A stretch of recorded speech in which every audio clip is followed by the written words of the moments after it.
Hello and welcome to Crooked House Gaming. Today we'll be focusing on the History Challenge. The History Challenge is a legacy-style challenge in The Sims that takes your Sims on a journey through history, starting with the Stone Age. There are a lot of rules to this challenge, and I'll put links to them in the description box below. If this sounds like something that you're interested in, be sure to hit that like button. And if you're new here, welcome, and be sure to hit that subscribe button so you won't miss any episodes of this History Challenge. So let's make some Sims history. Ilsa has woken up in a very, very angry mood. She feels she's overpaid for that curse removal ceremony at the Temple of the Stone Goddesses. I hope that all that money that I spent to remove the curse on this family actually does remove the curse. Aurora doesn't get to talk to her grandmother that much. Grandmother, before you go to the land of the dead, I would like your advice on who I should possibly marry. I did go on a date with one boy yesterday. Mother wants me to marry someone wealthy. He's only a crafter. What do you think? You can't play games with your future and who you choose to marry. But grandmother, I'm not the heir of the Simbilis family. I know that it seems to you like she's narrowing down your prospects. If you marry a wealthy man, you don't have to want for food or a roof over your head. Aurora, you didn't tell me how your date with Thomas went yesterday. He's not like a monster like any of the other boys that I saw at that teen boy party. I really don't want to have an ugly relationship by marrying a man I don't like. But he's a crafter. I need you to look at the other boys that have more money.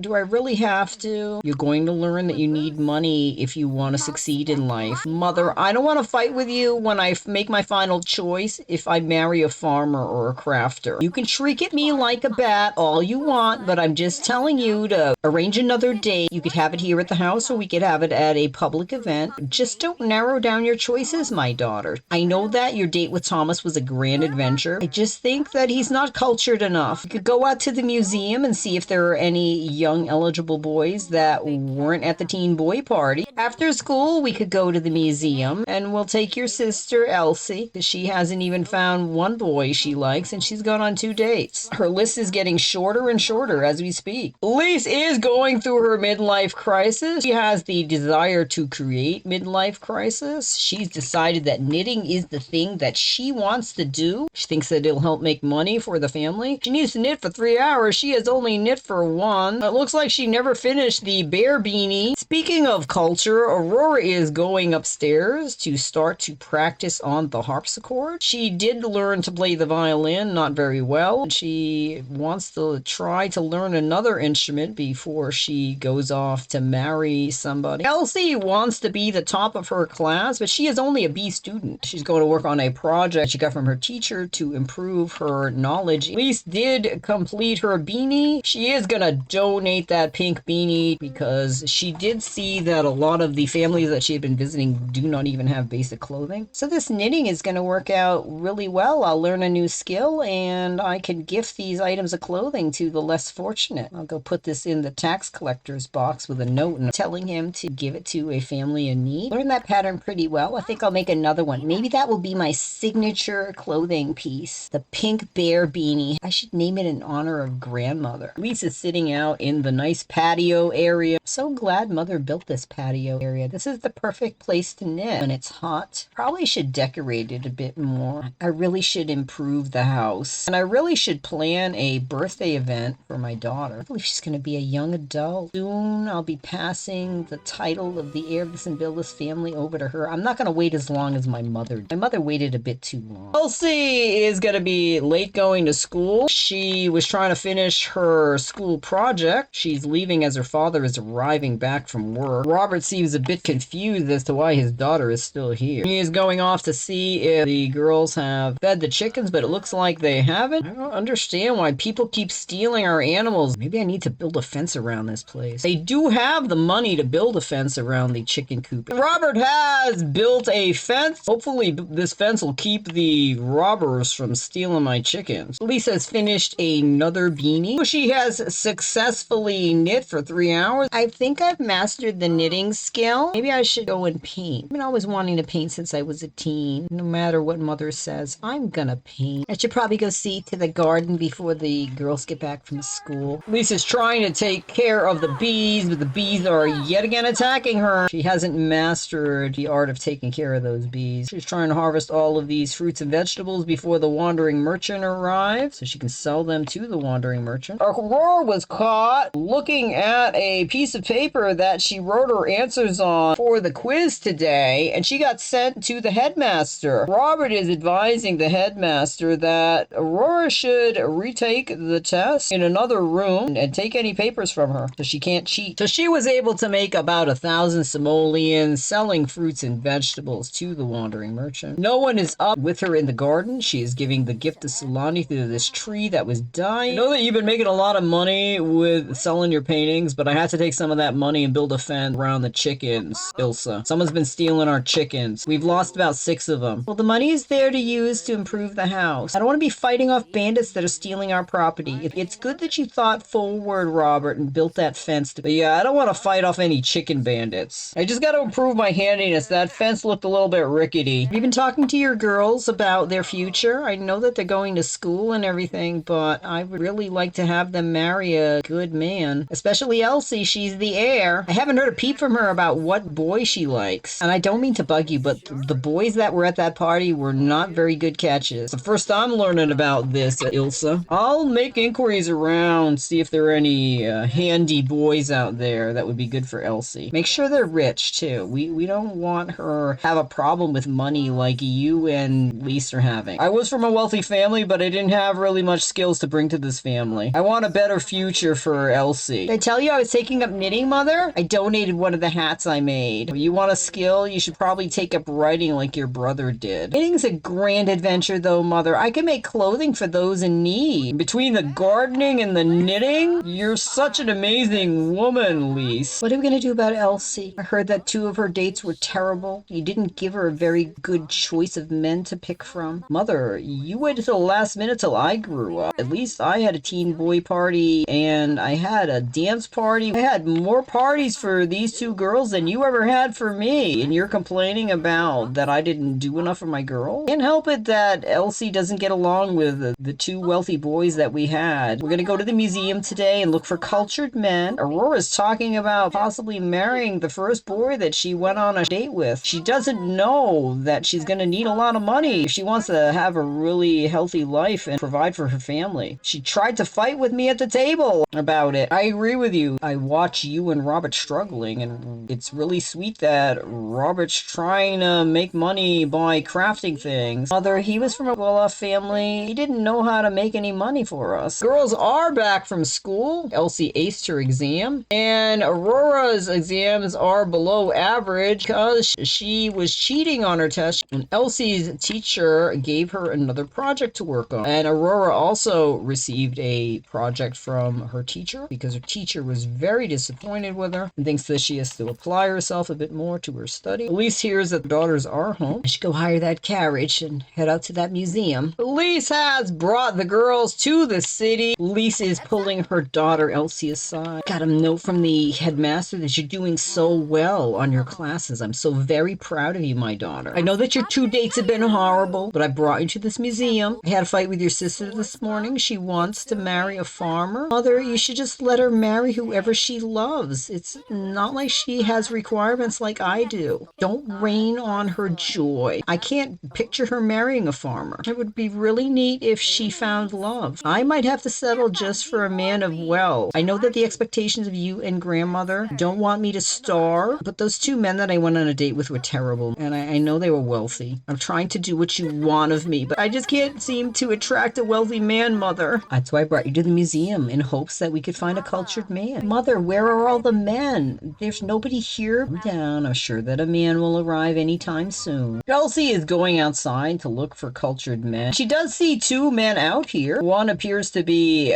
Grubbard Boxhead, and the other one appears to be Ember Un. She is giving Grubbard a polite kiss on the cheek. I'm so happy to see you, Grubbard. Do you come to the museum often? No, this is my first time coming here. I didn't even know what this big white building was. You said it's a museum? I can't believe you don't know what a museum is. Well, you could educate me. Take me inside and show me what this museum is. This is a place where famous paintings of the past are hung up for all those who did not live in the past to see. I didn't expect to see you here, Ember. You come here often? Mother wants me to meet more cultured men. Yeah, I like to come here. I didn't want you to know that I came here because I didn't think any less of me. No, I really think it's good that you come to places of culture. culture. That's what mother and grandmother want me to find in a man. Elsie is trying to get to know Grubbert a little bit better. I think I should take you out to a cafe. We could have a proper date. Please don't talk about cafes. I had a horrible experience with a cafe. That's because I didn't take you out to a cafe. Will you go out to a cafe with me, Elsie? I think I should probably get to know you a little bit better before I agree to go on a date with you. It does look like Elsie has a major crush on Grubbert. That's what dates are for, Elsie, to get to know each other. We could slip out from this museum and I could take you over to a cafe. It's just down the street. Mother will want to go and chaperone me. I suppose I should go find her. Yes, Grubbert, I'll meet you at the cafe. Elsie told her mother that Grubbert wanted to go on a date with her at a cafe. Elise agreed to take the two of them to the cafe in Ravenwood. So they have arrived at the cup and the canvas. You want to go in out of the rain, Grubbert? The place is pretty warm and dry inside. Well, the sun has gone down, so that's why it is a bit colder. Elise has decided to play a game of chess with Marina Boxhead while the two teens get to know each other. Really trashy that my mother has to go with me everywhere every time I'm on a date. Mother won't even know that we're holding hands as she's clear across the room. You can feel free to take my hand anytime you want, Grubbert. Do you know if you're going to go off to the fighting? I would hate to get engaged to you. I might have to go off and fight. It's expected of men my age. I really hate the fighting in the war, Grubbert. Do you really think that much of me that you would be upset if I went off to fight in the war? Yes, Grubbert, I really think a lot of you. That's really, really good to hear, Elsie. You should give me a kiss before your mother comes looking for us. You're so silly. You think I should give you a kiss? Mother can't see us with the wall here. Well, then accept this rose. Thank you, Grubbert. That's so romantic of you. Grubbert, if you want to kiss me, then you should just kiss me. I feel a little bit awkward. More and more people are coming into our corner. I don't want you to get stoned for kissing a man you're not engaged to. I know how the customs work. People behave like raging dinosaurs if they see a young man and a young woman being around unescorted. She's not unescorted. I'm her uncle, Pierre. Oh, hello, Pierre. Is he bugging you, Elsie? No, Uncle Pierre. We're supposed to be on a date. I'm trying to get to know Elsie here a little bit better, but all I'm succeeding in doing is making her cry. Women are strange creatures. They cry a lot about things that men can't understand. Oh, good. Your uncle's left. Now I can properly hug you. It's getting a little late. I should probably head home. My mother's gonna send out guards looking for me. Before you leave, Grubbert, I need to give you a kiss. And it looks like he's moving in to kiss her on the neck. I wanted to give you something to think about before you went home and went to bed. I want to be in your dreams, Elsie. How could I not think about you, Grubbert? You are the most handsome boy that I have seen in the past few days. I'm so glad that I saw you at the museum. So glad I listened to Mother's advice. Went to look for cultured men at the museum. Maybe I should go to more cultured places and look for more cultured men and not just settle on Elsie and her mother have returned from Windenburg. And Lise is really hungry. The cafe was all out of food when they were at the cafe, and as tired as Lise is, she really needs to get some food in her before she goes off to sleep. I'll have to find out how that date with Grubbert went. He is from the richer branch of the Boxhead family. She does have at least a week before she grows up. I can't believe that no one's sending their calling card for my lovely girls. They're both beautiful. What's wrong with these men today? How did your outing at the museum go? Did you find any cultured men? Let me help you with your homework. Men don't want to marry stupid women, so let me help you improve your schooling. Grandmother, you're so harsh. Someone's got to be harsh with you. Your mother's not being harsh enough. You have to understand, I only want the best for you, my granddaughter. And I'm going to end the episode here. Thank you so much for stopping by our Cricket House. If you like what you saw, be sure to give it a thumbs up and hit that subscribe button if you want to follow the Symbilis family on their journey through the Renaissance. It really helps us out. Have a great week. See you soon.